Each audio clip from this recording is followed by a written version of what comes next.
On nous parle de présidents, de fondateurs de nations, de révolutionnaires. Mais si je te disais que l'homme le plus puissant de l'histoire des États-Unis n'était pas un élu, n'avait pas d'armée et ne dirigeait même pas un État. Je parle de John Pierpont Morgan, l'homme qui à lui seul a remplacé le rôle du gouvernement américain à 2 reprises. Le banquier qui, par sa seule volonté et une bonne dose d'intimidation, a mis fin aux plus grandes paniques financières de son temps. Imagine ça, tu es en 1907, l'économie s'effondre, les banques ferment les unes après les autres, la Maison Blanche est tétanisée. Et la seule personne capable d'arrêter le désastre, c'est ce type, un géant colérique au nez rouge qui convoque les patrons de banque dans sa bibliothèque privée. Et il les enferme jusqu'à ce qu'ils aient trouvé 60 millions de dollars pour sauver le pays. Aujourd'hui, on va décortiquer l'histoire complète de JP Morgan. Comment il est devenu l'architecte de la finance moderne, le maître du Morganization, et pourquoi encore aujourd'hui, on dit que l'Amérique n'a pas été sauvée par Washington, mais par un seul homme, JP Morgan. C'est parti. JP Morgan ne sort pas du ghetto comme les Rothschild.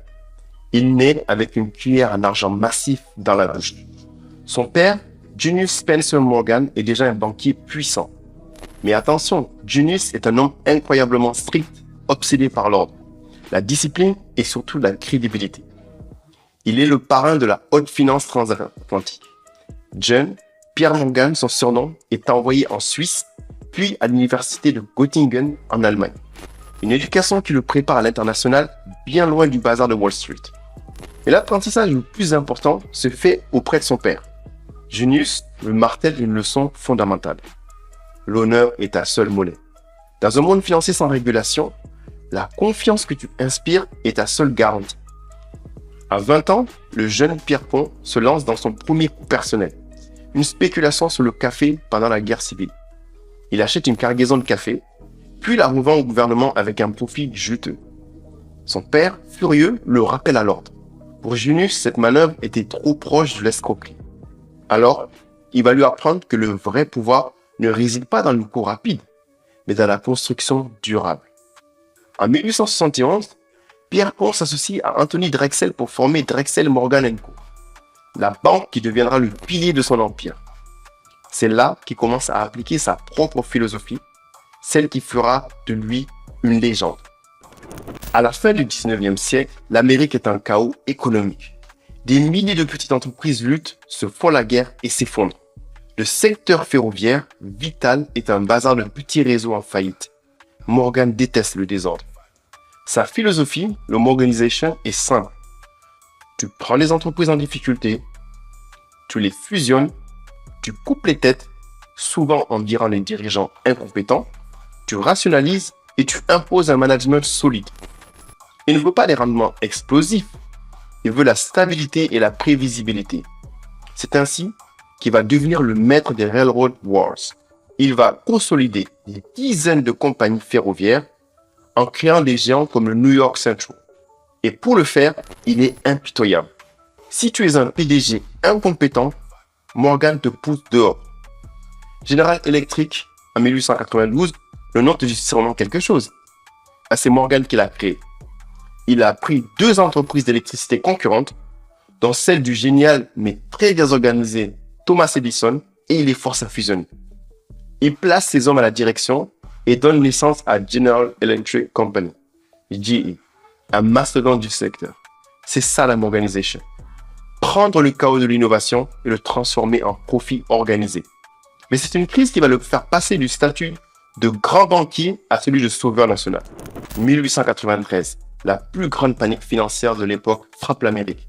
Plus de 15 000 entreprises et 600 banques font faillite. La raison principale, le gouvernement manque cruellement d'or. À l'époque, le dollar est encore adossé à l'or, le fameux étalon or. Quand les investisseurs paniquent, ils retirent leur argent, convertissent leur dollar en or et vident les réserves du trésor américain. Le gouvernement du président Grover Cleveland est impuissant. Il n'y a pas de banque centrale pour intervenir. Qui va intervenir? JP Morgan. Morgan est en vacances à l'étranger quand la crise explose. Il rentre alors immédiatement. Il va directement voir le président Cleveland et lui dit « Votre trésor va être à sec. Vous allez faire défaut. » Il propose alors un deal impensable à l'époque. Morgan avec un groupe de banquiers, va prêter au Trésor américain la somme colossale pour l'époque de 65 millions de dollars en or. En échange, il obtient des obligations à un prix préférentiel. Le gouvernement américain est obligé d'accepter l'aide d'un citoyen privé pour ne pas couler. Quand le public apprend que JP Morgan a renfloué le Trésor, la panique s'arrête net. Pourquoi? Parce que le marché a plus confiance à la signature de Morgan qu'en celle de l'État. Et c'est une humiliation pour Washington, mais une consécration pour Morgan. Il a sauvé l'Amérique, mais en prouvant qu'il était plus puissant que le gouvernement. Après avoir sauvé l'Amérique, Morgan n'a qu'une seule idée en tête: construire l'entreprise la plus grande et la plus puissante jamais vue. Et son terrain de jeu, ça va être l'acier. L'empire de l'acier, à l'époque, est dominé par l'un de ses rivaux et aussi amis, Andrew Carnegie. Carnegie est sur le point de prendre sa retraite. Morgan y voit l'opportunité d'une vie. En 1901, Morgan rencontre Carnegie et la légende raconte que l'entretien a été bref. Morgan demande le prix de l'empire Carnegie Steel. Carnegie écrit un chiffre sur un morceau de papier. Morgan regarde le chiffre, puis demande: vous ne voulez pas 100 millions de dollars de plus? Carnegie avait écrit 480 millions de dollars. Morgan accepta immédiatement, sans négocier. Le deal est bouclé. En fusionnant Carnegie Steel avec ses propres entreprises, JP Morgan crée US Steel. C'est la première entreprise de l'histoire du monde à être valorisée à plus d'1 milliard de dollars. C'est un choc. L'Amérique a désormais un géant industriel d'une puissance jamais vue, entièrement sous la coupe d'un seul homme. Le pouvoir de Morgan devient presque monarchique.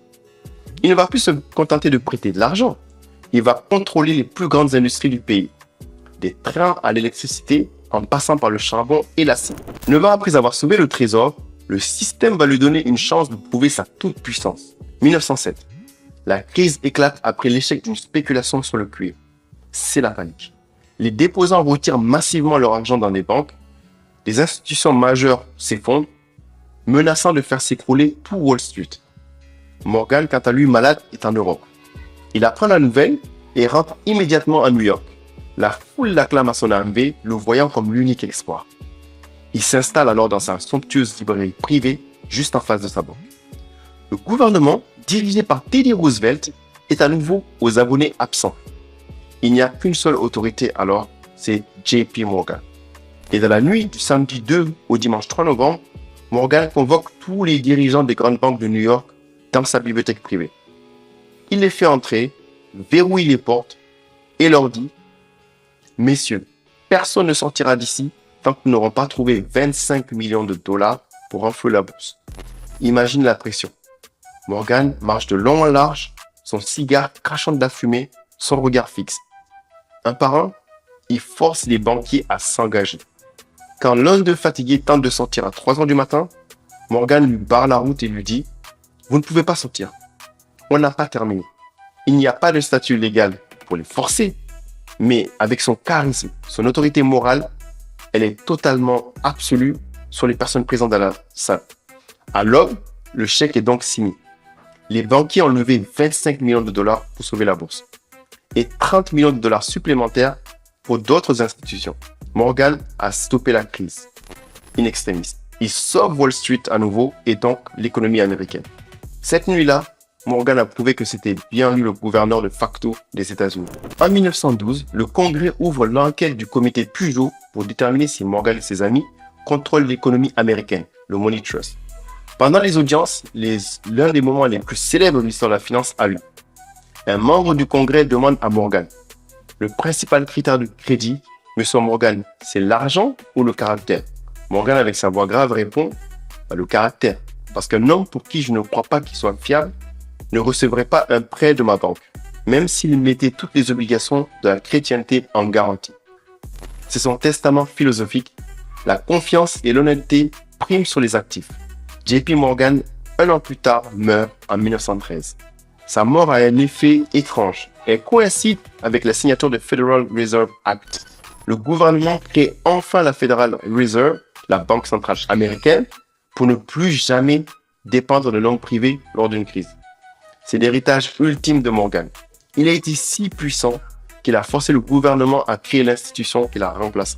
JP Morgan était plus qu'un homme riche. Il était le produit d'une époque sans règles où le caractère et l'influence d'un seul individu pouvaient surpasser la loi. Il a été un dictateur financier, mais un dictateur qui a bâti les fondations de l'Amérique moderne. Son histoire est une leçon de pouvoir. Le vrai pouvoir n'est pas dans l'argent que tu as, mais dans la confiance que tu inspires. Et toi, est-ce que tu penses qu'un homme aussi puissant que JP Morgan pourrait exister aujourd'hui, à l'ère des régulations et des banques centrales, qui ont déjà ce rôle? Est-ce que le système financier a encore besoin de ce type de héros individuel? Dis-moi ce que tu en penses dans les commentaires.